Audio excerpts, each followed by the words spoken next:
As a quick precursor to this episode, I would love to invite you to attend the autumn edition of my in-person event, Dare Greatly in the Coaching Arena, which will be held on Friday the 8th of November in Barnes, southwest London. It's a 5-minute walk from Barnes Station, and there's also a free car parking place on site. So it's the best of both worlds. We will be preparing and planning for your best ever 2025, and you will leave with that vision and strategy for your next 12 months with a newfound sense of connection and focus. We will be harvesting your present and planting the seeds for a profitable and joyful 2025, allowing your business goals to bloom with ease. I'm very excited to be bringing the warmth of the season and all of those beautiful colours and everything we can learn from shedding what no longer serves us and preparing for spring. Embrace the seasons of change and join me on 8th of November to Dare Greatly in the Coaching Arena. Do not worry if you don't know anyone. I will ensure that you feel welcome from the moment you arrive until the moment you leave. I cannot wait to see you there, and grab the link now in the show notes. Hello and welcome to Women in the Coaching Arena podcast. I'm so glad you're here. I'm Jo Lott, a business mentor and ICF-accredited coach, and I help coaches to build brilliant businesses. I know that when you prepare to enter the arena, there is fear, self-doubt, comparison, anxiety, uncertainty. You can tend to armor up and protect yourself from vulnerability. In this podcast, I'll be sharing honest, not hype, practical and emotional tools to support you to make the difference that you're here for. Dare greatly, you belong in this arena. Hello, welcome to the 76th episode of Women in the Coaching Arena. I am so glad you are here. I was out for dinner with 2 of my coach friends this week in London, which was wonderful. We are planning a trip to Spain together, so very, very exciting for later this year. And I was sharing my recent learnings of how good a waitlist and a pre-launch phase is to sell your programs. Sarah reminded me that I really should put this on my podcast because I haven't spoken about this yet. So I'm excited today to share those learnings that I've had recently that have made a huge difference to my business and to those clients that I've been working with on this strategy as well. It's something that takes a while to learn, and again, it's taken me years because I've only really just understood how important a pre-launch phase is to your business. So let's cover the gaps in your launch strategy and set you up for success. Starting with common pre-launch mistakes. The first one is insufficient planning. When I was running my 5-day challenge, the first exercise was a calendar which showed exactly how long it takes prior to you launching your offer. Generally, depending on what you are offering, if you want to do a really big launch, there is a 6-week launch window. And in fact, you could have a pre-launch window of 4 months because the longer your pre-launch, the more successful your launch will be. But what I notice is most people jump into selling their thing without really doing that nurturing phase, without that solid strategy planned in advance. And this often leads to a failed launch, and that can really affect your confidence. So it really is worth planning in advance, postponing your launch if that's necessary to ensure that people are fully primed and wanting what you have to offer. The next mistake I see is neglecting audience building. This has been a key learning of mine in the last 2 years. I grow my audience every single week without fail. It is the number one task that I prioritize in my business. There's no point putting out content to the same people again and again. You need to continuously grow. I aim for 100 people per month that my audience should grow by. That's my goal. You can do that in lots of different ways. For example, I use LinkedIn primarily as my platform. I did use Facebook ads for a while, thinking that that would speed things up. And it was great to grow my list, but eventually I stopped the ads because you really do need to be on top of it. The algorithm will eventually tire of your ads, so you need to create more ads, more lead magnets. I paused it, wanting to come back to it sometime when I had the headspace. But as we know, headspace is few and far between. So I'm now pausing the ads until I've got the time to think about it or delegate it. LinkedIn is my prime strategy, and it's somewhere I grow every single month without fail. And tracking really helps as well. It helps your confidence to see that you're growing. And nearly every one of my clients grow rapidly in this area because on our first call, I make really, really clear that this is the most vital thing you can do in your business. Inconsistent messaging is the next mistake I see. So, lack of a really clear, consistent message will confuse your audience. For example, for a 2-month period earlier this year, I was promoting a program called Elevate, which was about running group programs and online courses. So, for 2 entire months, I could not talk about my core program, the business of coaching, because it was a different ideal client who were ready to scale. They were gaining lots of inquiries, which is why they wanted to move to groups. So it was a different thing, really, creating an online course and group program to filling your one-to-one roster, which is generally what I do. I had to prioritize that launch in order for it to be successful.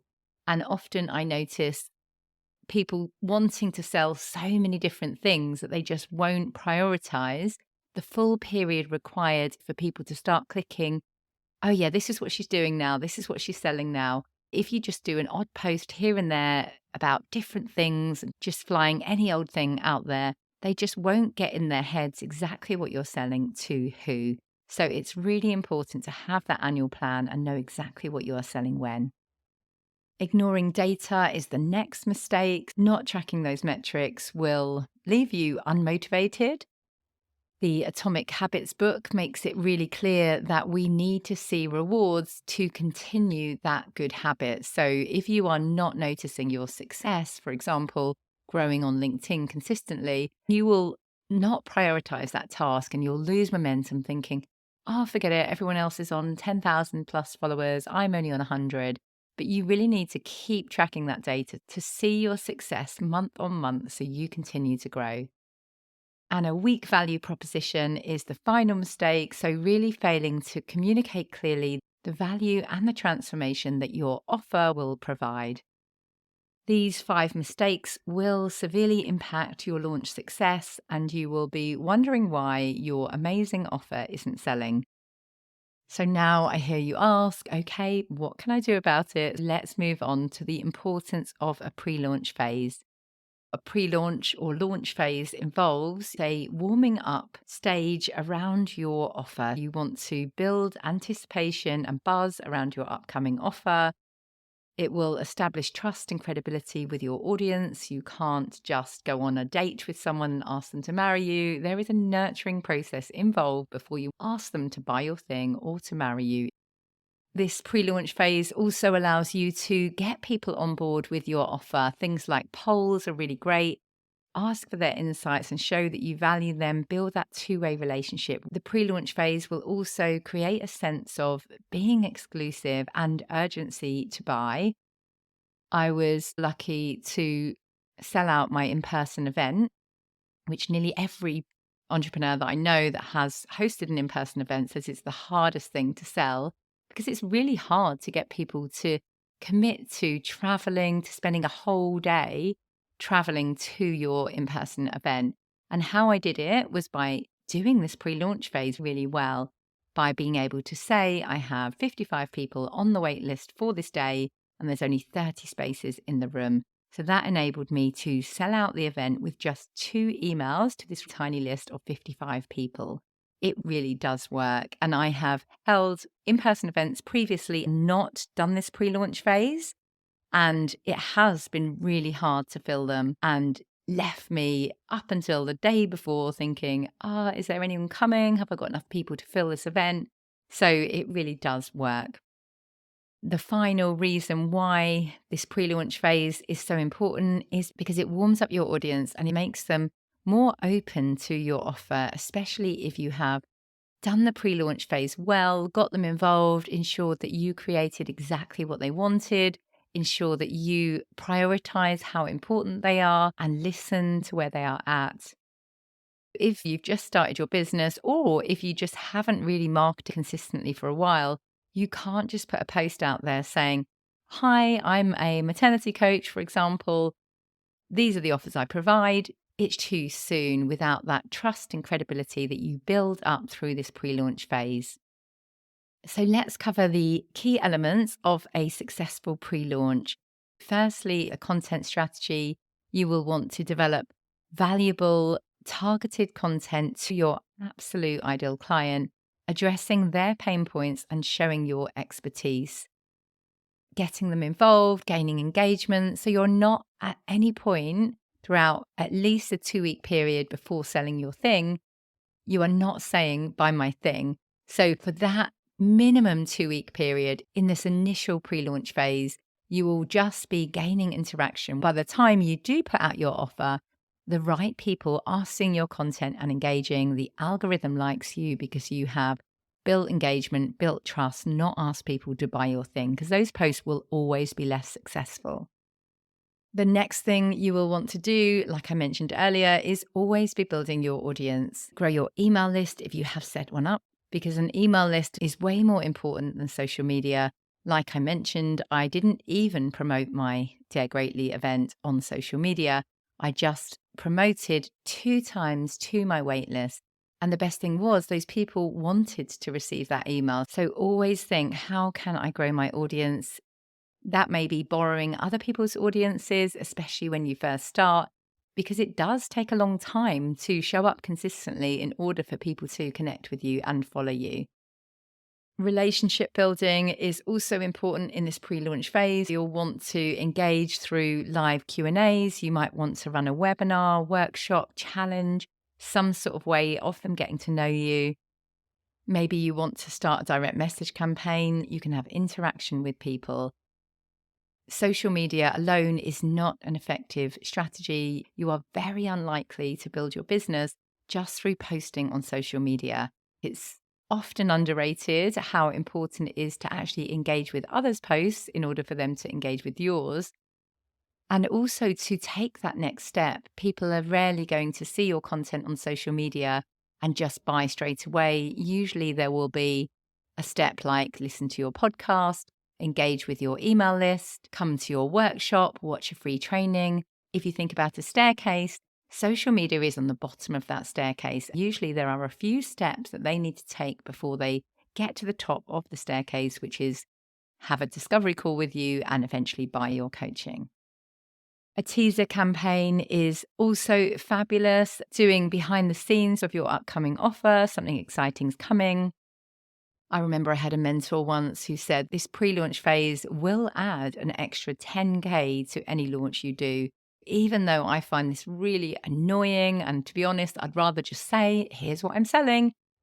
You really have to learn the skill of building in the apprehension, the curiosity. It's such a great marketing technique when you do this.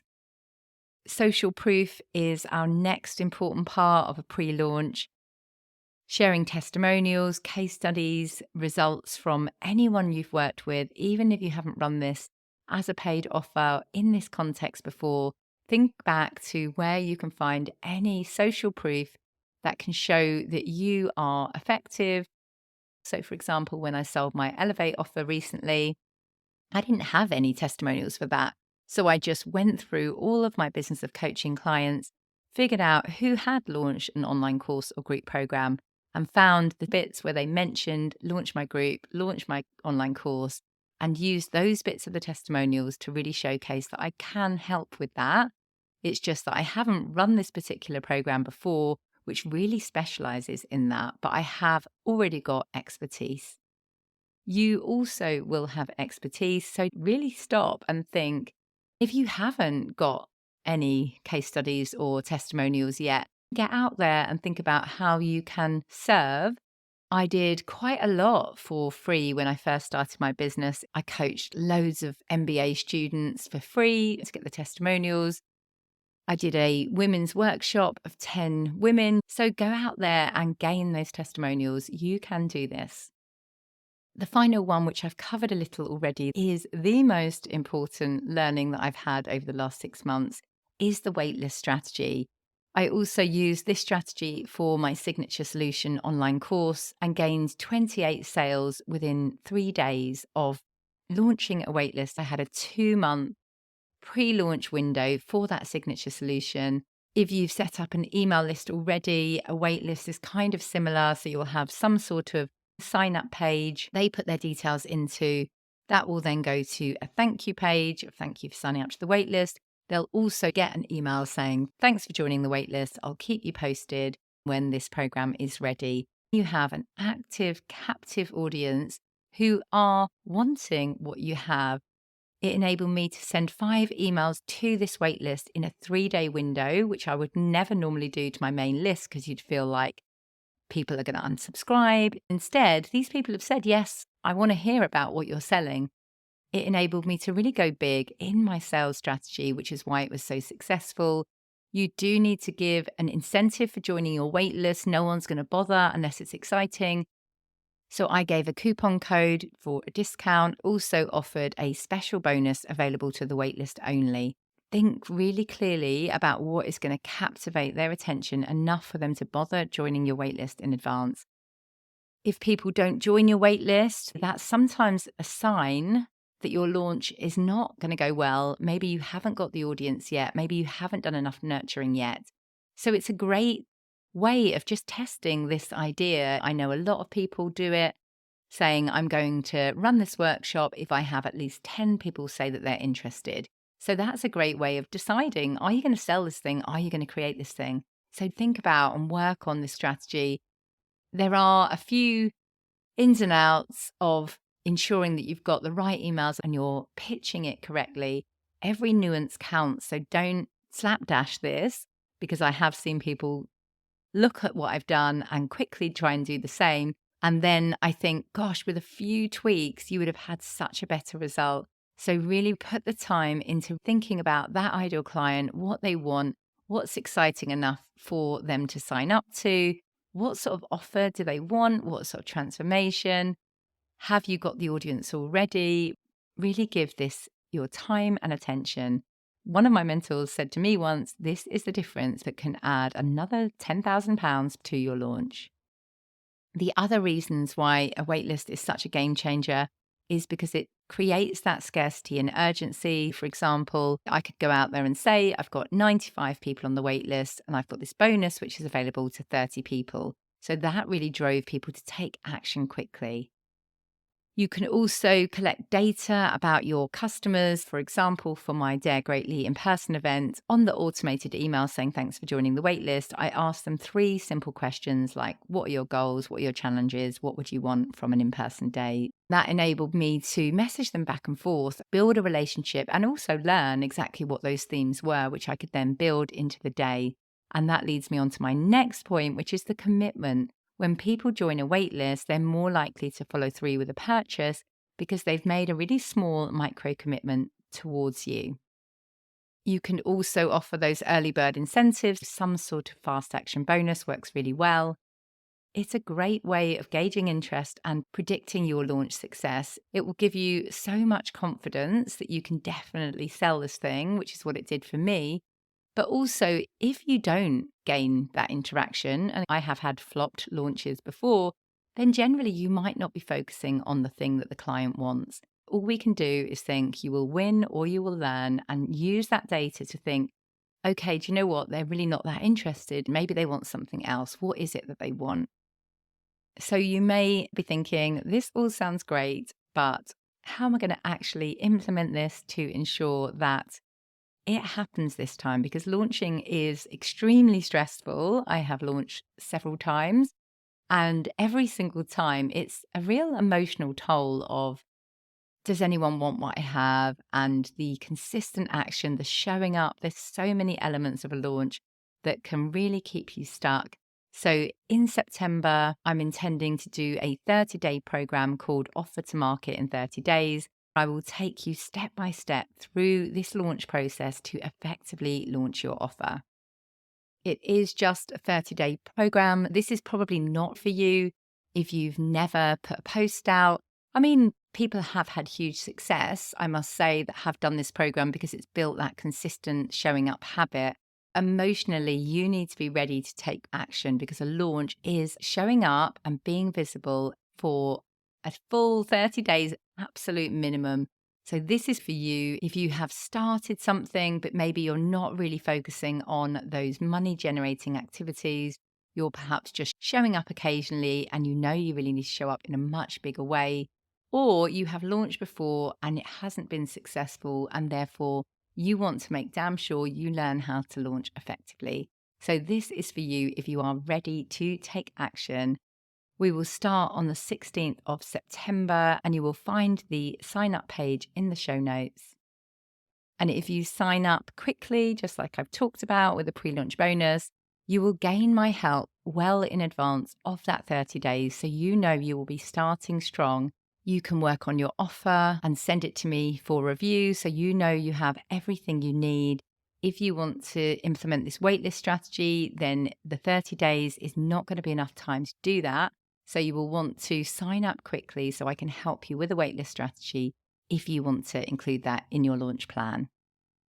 So you'll find the offer to market in 30 days, details in the show notes. But in summary, a successful launch doesn't start on launch day, it begins months before. I hope this episode has helped you to identify any gaps in your current launch strategy.